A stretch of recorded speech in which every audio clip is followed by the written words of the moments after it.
Hey everyone, it is August 16th. We are back for another Push Talk journey. We're back after a couple of weeks. Stay tuned for more information about what's going on. Since bursting onto the scene in 2016,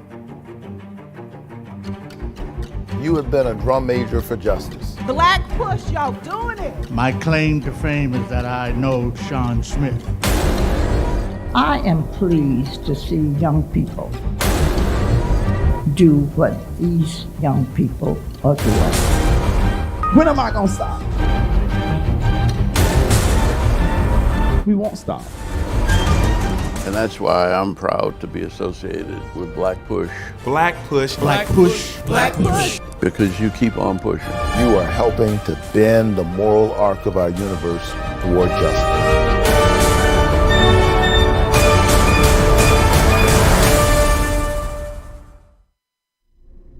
Hey everyone, so we are back. This is the first time I think, Ali, we've been back in like 3 or 4 weeks. Yeah. So a lot has happened, a lot has transpired. I have a new face with me today, Jordan, who's our new mental health and community liaison here at Black Push.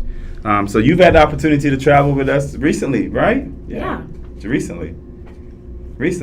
So we have been to, for those who don't know, Black Push has picked up the initiative of dealing with gun violence. So we actually had the chance to travel. I think everybody in the room, Ali, Yes. you, and Rondell, we all traveled to Uvalde. Then you guys abandoned me and sent me to Chicago and Milwaukee by myself. But that's not what we're here to talk about today. But before we get into what we're going to talk about today, I want to also just go back to give a shout out to all those we honored at our inaugural gala, which I think was amazing on July, what day was that? The 16th. Thank you, Jordan. There was one person in particular who could not be there with us in person. And we had the opportunity today, and I am so humbled, so grateful. I know they're going to post it on their social media as well, to give our award to Mr. Henry Hank Thomas. And if you don't know who he is, he was one of the original Freedom Riders, only 2 of the original Freedom Riders who still alive today. But this is a little clip from when we gave our award to Henry Hank Thomas. And I think, Ali, do we have the video or just the pictures? We do have video, but not. Okay, well, but these are some of the pictures from when I was at his house today. That's his lovely wife, Mrs. Thomas, who actually received the award from them, and they just gave us a opportunity to kind of walk around the house and showed us different awards that he had gotten throughout his house, and actually showed us an award, a proclamation he literally just got last year from the president of the United States, Joe Biden. Gave him a proclamation, and they showed that to us, as well as an award that he had got from when President Obama was in office. So he's a true living legend. We honored some of the greatest legends and civil rights leaders of our time on July 16th at our inaugural gala. I'm still on a high from it, and everybody who I see is still on a high from it. But these are some of the pictures from that. But let's get down to the nitty gritty here. So I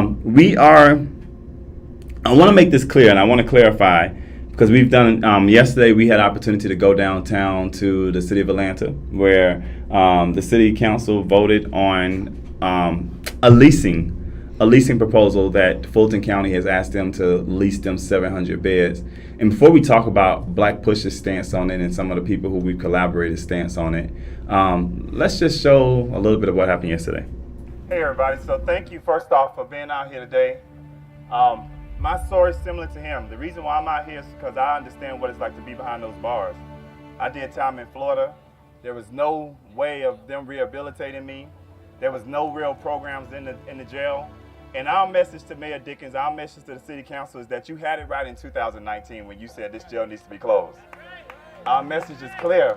Not only do we want to see the jail closed, if you're going to ask for the city of Atlanta to give you some bed space, let's have a plan for how we plan on dealing with this after the fact, right? There's no plan. Sheriff Labatt has literally came and asked for a blank check from the city of Atlanta. And what he wants is literally Atlanta to give him 4 years. And then in 4 more years, he's going to ask for another 4 more years. We're here to say you ain't got 4 more years. Your time is up now. We need to do something about the jail now. And we need to make this movement and take this movement from Tuesday to Wednesday. Because you know what's happening on Wednesday? It goes to the county commission and they will be voting on this on Wednesday. It's on their agenda. The agenda just came out Friday. So the same movement we have out here today, we need everybody to come back together on Wednesday, because we need to let the county know also too that we expect them to stand right and stand on the right side of this issue, and to close that jail should not be debatable by anybody. To rehabilitate people should not be debatable by anybody, right? And we got to stand with our community. We got to stand with people like this and our brothers like this. And on Black Push, not only do I represent Black Push, but I also represent the Black clergy community who wants to let you guys know that we're standing with you guys on this issue. And we want to see the jail closed. We want to see the jail. We want to see a plan. That's the big thing. We want to see a plan. Don't just tell us you need more bed space. Let's get rid of cash bail bonds in Fulton County. We want to see a plan, right? So let's go in here and let's make sure our voices are heard. Let's be respectful in doing so, but let's make sure that they understand that we put them here, and if they don't want to act right, we'll put them out of here. And that's simple. Thank you guys for your time. So we went out yesterday to the city of Atlanta. The city council actually had an open town hall. So just to give some backstory on this, what's going on right now is Fulton County Sheriff Labatt has asked the city of Atlanta to lease to them 700 beds in the Atlanta Correction Facility. Right now, where they're housing about 30 to 50 people. I think as of yesterday, I heard from someone in the mayor's office that they had about 40 people in the city jail. And a lot of organizations have come together and they gave a stance on it that we want to see the jail closed. What does that mean? That does not mean, I think for people who hear that statement, they think that the assumption is that we just want people who are criminals to be put out on the streets and be openly out on the street. That's not what that means. The purpose of the jail, when this came up about 2019, I think it was, or before 2019, they've been working on it for about 4 years. When Mayor Lance Bottoms was there, the agreement was that they were going to close the jail and they were going to repurpose the jail for something else, for homelessness, for dealing with mental health. And they even budgeted and actually passed $5 million in the budget to do that, to repurpose the building. Now, along with that, the city of Atlanta also got rid of cash bail bonds, right? So people were no longer being held in the city jail who could not afford bonds. Fulton County did not do that. And one of the things that I thought was very interesting, Pat did an amazing job of really breaking down some real good numbers yesterday. I think they mentioned that from January to now, and Ali, you can correct me on this, over 300 people who qualified to be in the PAD program, which is the mental health component aspect of it, are currently sitting in jail now. If we were to eliminate or take those 300 people out of the jail, then Fulton County would not be overcrowded. The other thing that we found too is in Fulton County is that a lot of people who are being held there are people who just cannot bond out. They have bonds, and whether they are nonviolent offenses, whether they're misdemeanors or not, doesn't make a difference. If a judge issues a bond, that means that they don't find you to be that big or that much of a threat to society, right? We know that if judges find you to be a threat, they don't have to issue a bond. People cannot afford bonds, and for me, I stand on the problem. My problem with the city of Atlanta is that, first off, Mayor Dickens had it right in 2019. I want to make that clear. He had it right. He made a statement literally where he stated that we are not in the business, and he stated this recently. I think from the article I just read, he stated that we're not in the business of, how did he put it, Jordan? Because you gave this to me. Not in the business of keeping the correctional facilities open. Oh, I'm sorry. So the mayor told the committee that he is not in the jailing business, but most of the inmates in the Fulton County Jail were arrested in the city of Atlanta. But not only are we talking about being in the jailing business, but the other aspect of this is that we're talking about people's lives, right? We're literally going to be making money off the backs of arresting and keeping people locked up who have mental health conditions, who are nonviolent offenders, who have misdemeanors, or who just can't afford to pay their bond. And there's a reasonable doubt. So the one aspect of the criminal justice system I think that we don't want to deal with a lot is I think we started talking more about mental health, which is good. We have to continue to talk about mental health. But the other aspect is that everybody who's locked up is not guilty of the crime in which they're charged with. And that's another reality we have to deal with. Traditionally, a lot of people who get arrested are not guilty of the charges in which they're charged with. We look at New York, and there was a case, there was a movie about them. I forgot what they call it, but about the man who was accused of murdering people back in like at the early 80s or 90s, and they just recently got released. And then President Trump the previous President Trump made a statement that they should still be locked up when all the evidence proved that they were not guilty of the charge in which they were charged with. What is it called? I forgot what it's called, the group. But they were released recently, released under the Trump administration. And the Attorney General in New York found them everybody found that the case didn't have the evidence and they should have never been prosecuted to begin with. So we know that there's a lot of people who sit in these jails who are not guilty of the crime in which they're charged with. my stance, and I'm curious to hear your stance because I'll speak for me. My stance on it is that the jail needs to be closed. Let's make that clear. The jail needs to be closed. It needs to be repurposed because that was the agreement. That's what people fought for. Over the last 4 years, a lot of organizations, we just got the phone call before we went live today talking to somebody from one of those organizations where we literally fought hard to make sure that this jail got closed, right, and repurposed. The other aspect of it is that, too, that doesn't mean that just because we say we want to see the jail closed and repurposed does not mean that we're okay with people sleeping on the floor. That's an issue we have to deal with in the right now. My proposal and my ask of the city and my ask of the county is that we look at the plan, right? We take the plan down from a 4-year lease to being something shorter, or 1 and 2 year lease. But also, Sheriff Labat owes us an obligation to come to the table with a plan for what he plans on doing 2 years down the road or 4 years down the road. So a part that was very interesting to me when I read this article you gave me, it says that the lease agreement will require Fulton County to pay a city $50 a day for each inmate housed in the city detention center during the 4 years, right? But catch this part. It says that the city would also be entitled to 65% of the commissary fees incurred by the Fulton County inmates while staying at the ACDC. So Atlanta's going to make 65% off of the fees that they charge for commissary. But catch this. This is the big one. Should Fulton County house inmates longer than 4 years, the rates would jump from $50 a day to $150 a day. Which, if you are a resident of Atlanta and if you're a proponent against this sounds like this is not even about people anymore. And it's not even about being humanitarian. It sounds like it's about money. And for me, that's where my problem stands. So Jordan, I know like you are our mental health liaisons. I know you're passionate about the mental health aspect of this. But how do you personally feel about this? Seriously. I kind of agree with like the points you're saying. It is about the money. It's obviously not about rehabilitating people that were formerly incarcerated. It's just a proven fact that being incarcerated does not help you come out a better person. There's not enough, especially in the Fulton County jails and ACDC, there's not enough things to help them enter society successfully, like getting better education, helping them get off drugs, mental health. They don't have those things to help them come out as a better person. So it's not humanitarian at all. And even though they're giving Atlanta like the little $50 a day, whatever, per inmate, they're really not even making that much money. And how much is the math on that, Ali? What is that? 700 beds times $50 a day makes up to what per day? If you can do it on a calculator for us real quick. But they're not even making money off that. It costs more to house an inmate a day than $50. Right. So just like this contract is literally by Fulton and for Fulton. Like it's not benefiting Atlanta at all. Like we're actually losing money from doing this contract. And how much is that? $37,500. So $37,500 a day, right? You do that times 365. $13,687,500. So $13.6 million a year is what the city of Atlanta will receive if they lease out all 700 beds. And you do that times 4 years. How much is that? $54,750,000. Yeah, I mean, logically, and again, I'm not advocating for people to just be released back to the streets, right?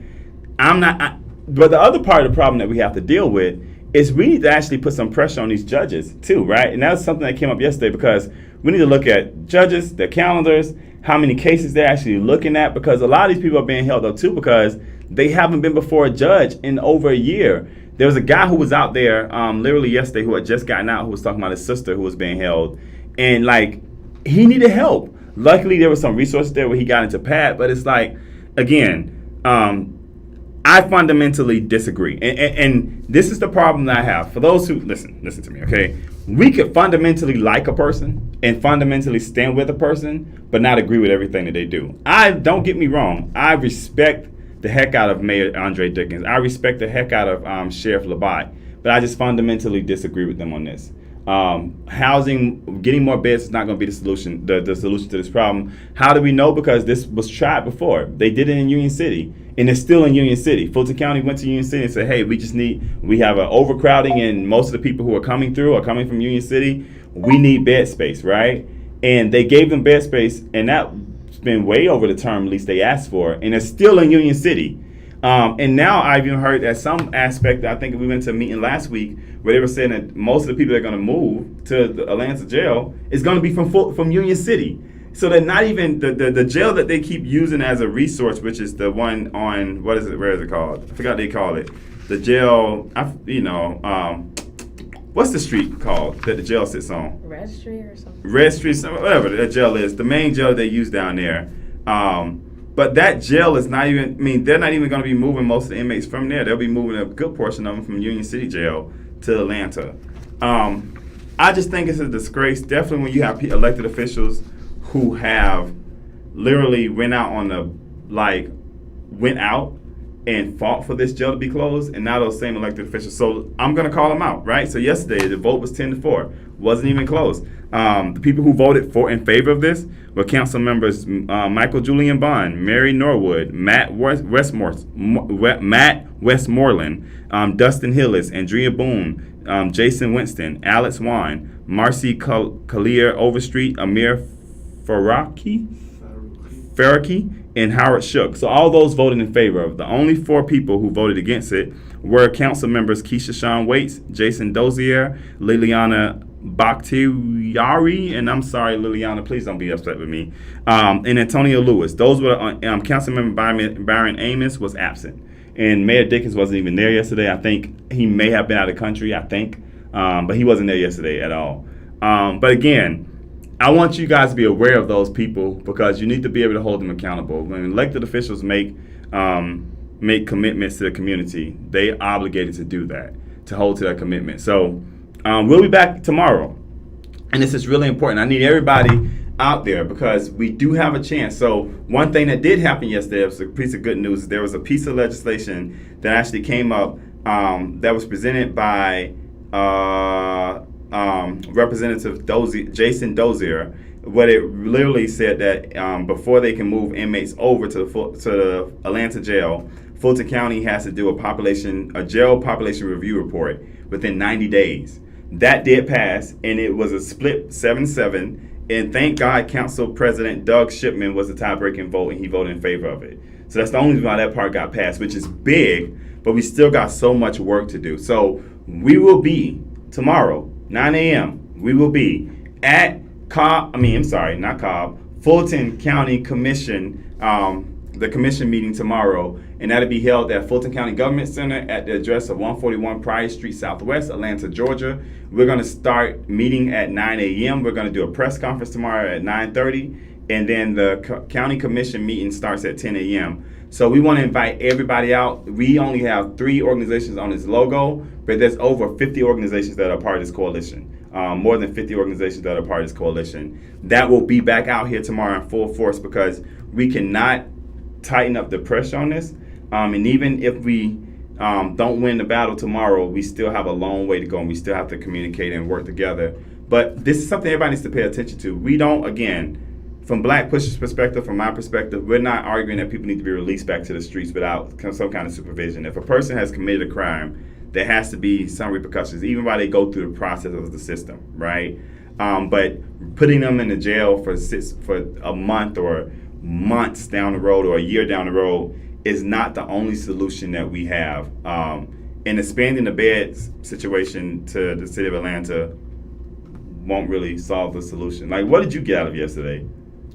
Well, I was at the rally part. I wasn't at the actual meeting, but it seems like they just didn't care about what we had to say.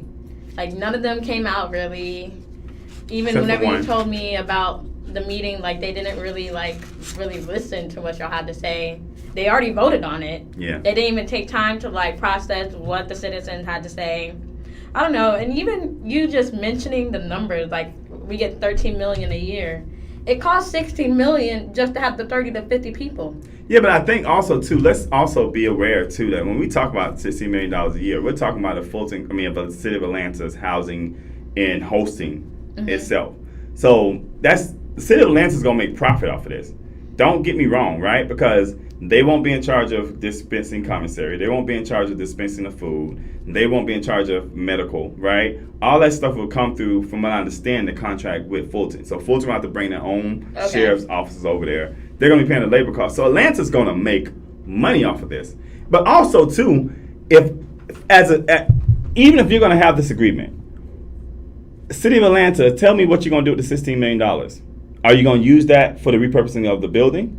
Are you going to use that to do something to make grants for nonprofits that are actually out here on the ground doing work to help people, who's trying to bring down the crime rate? Listen, again, we're not an organization trying to raise crime in the community. We're doing things like we have a gun roundtable coming up on September 10th that we're hosting at First Iconium, right? We're bringing organizations that are dealing with gun violence to the table. We're bringing families who've been impacted by gun violence. We're bringing law enforcement to the table. We're bringing federal and local law enforcement. So we're not in the business of saying that people don't need to be held accountable for this, for their, I was about to go biblical and say sins, but for their misdeeds in our society. What we're just trying to say is that we don't need to be in the business. As the mayor said, I'm quoting the great mayor of the city of Atlanta, Mayor Dickens. And again, that is no way in trying to be disrespectful. I love Mayor Dickens, but we're not in the business, as he stated here. We're not in the gelling business, right? The city of Atlanta in 2019 made a fundamental decision to get out of the business of gelling. Why are you going back into it? Because of the fact that Fulton has laid this at your door. And for Fulton County Commission Board, I would challenge you to really do some soul searching and to be respectful enough to hear what people are going to be saying tomorrow, and to be able to have dialogue. You know, one of the things that tears me up about our democracy now is that we can't even disagree without having dialogue anymore. And I've gotten plenty of phone calls. People have asked, "Have you reached out to this person? Have you reached out to this person?"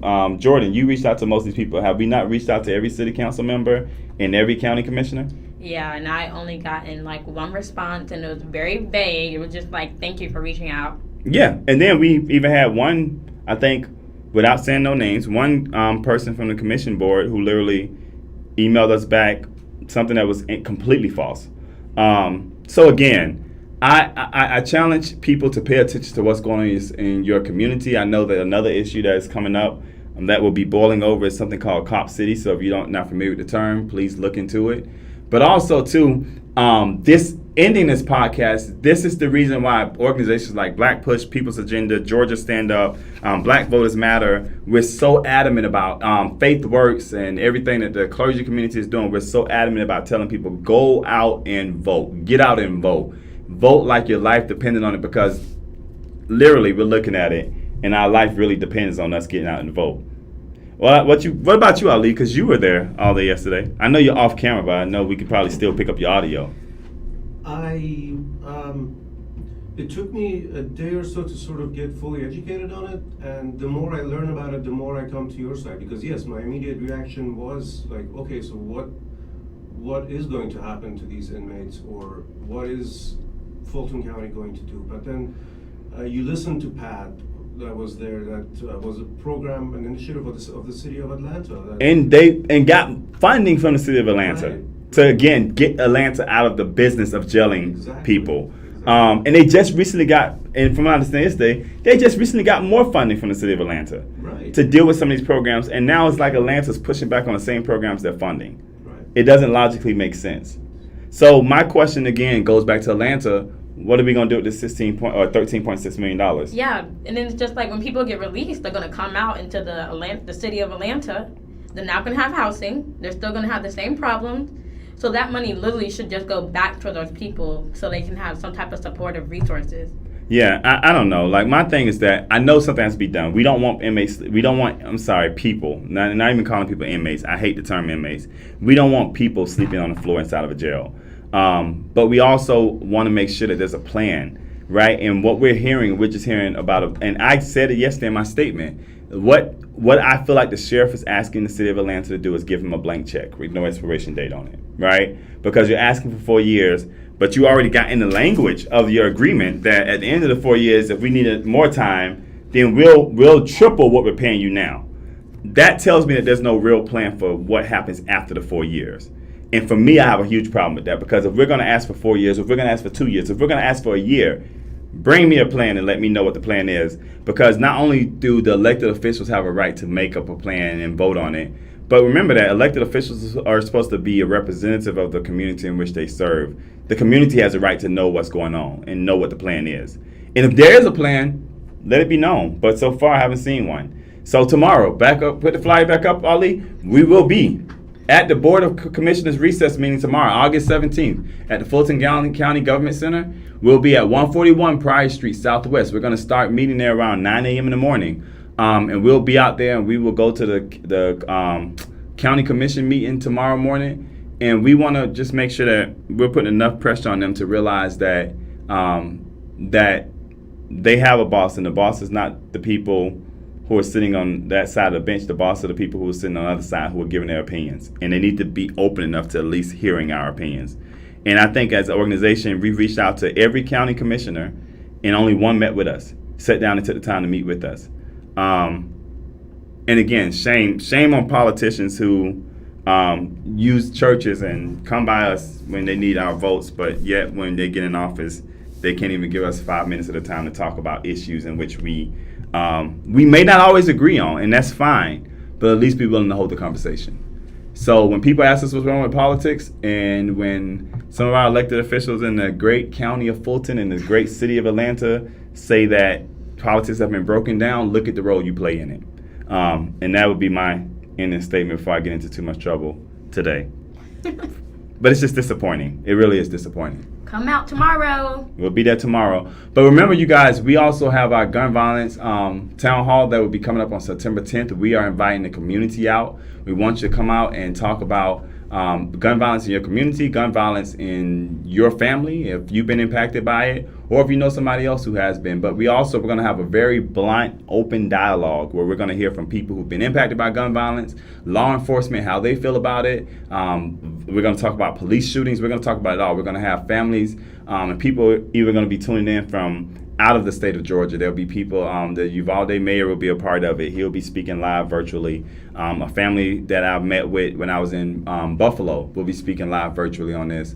So, and we're going to have people from DOJ and some other places out as well. So come out and join us. And remember, you guys, we are really doing some major work around getting people out to vote. Please vote, register to vote. If you're not registered to vote, go to sos.ga.gov. If you need help, call us here at Black Push at 678-823-7638. And if we can't help you, we will direct you to an organization that can, because we have plenty of partners that are in this space.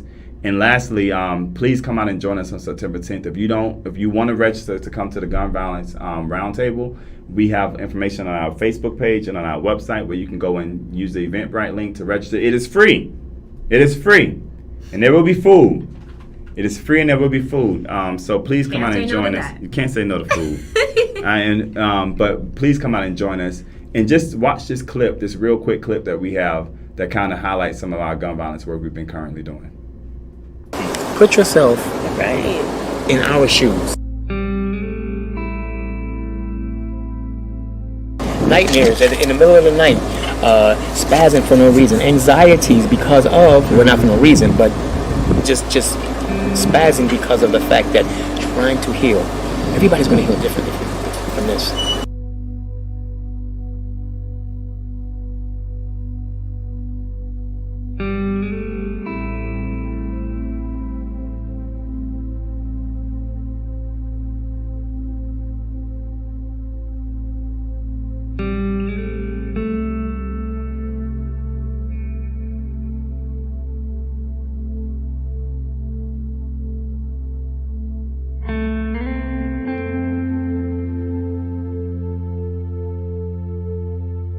And it's for God's sake, I was working almost 70 hours a week, or more than that some weeks, just to make it, and it's like, now you can't do that. You can't just go, you know what I mean? You can't just get out here and do what you need to do so that you can even stay at the level you were at before.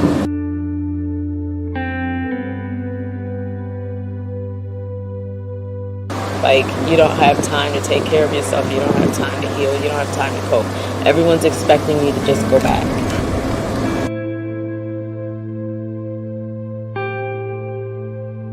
Yes, we want some gun laws changed, but it's more than that. It's the fact that we are just, as black people, we are just treated, we're always talking about how resilient we are, which we are. And we're very spiritual, and all of that is great. But we should not be treated like this is okay, and we're just supposed to continue to just take this and move on. That's the thing that is just sticking with me.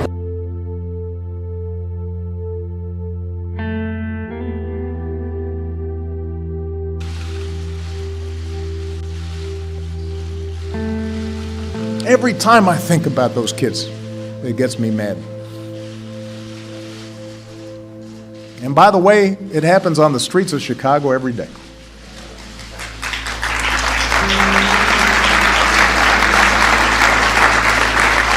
So,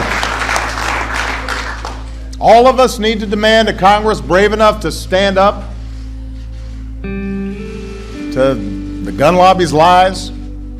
All of us need to stand up and protect its citizens. All of us need to demand governors and legislators and businesses do their part to make our communities safer.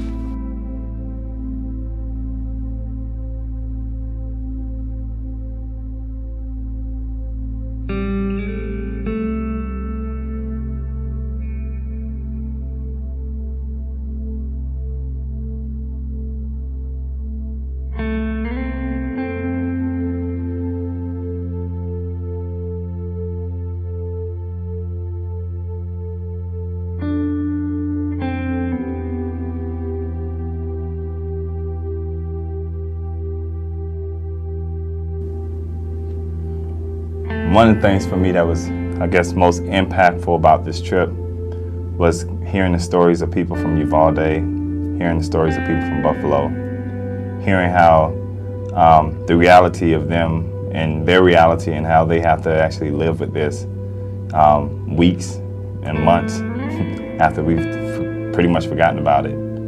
I think we have an obligation to those who have lost people and those who were put in these situations to stand up to make sure that their voice is heard and make sure that we can do, or that we do all that we can do to make sure that they're not forgotten, to make sure those who have passed have not forgotten, but for those who are still alive have not been forgotten. So we have work to do. And the question I think that is really being asked to us as a country and as a nation is, what are we going to do with the times in which we live in? How are we going to use our voice to make sure that the voices of those who are unheard are heard?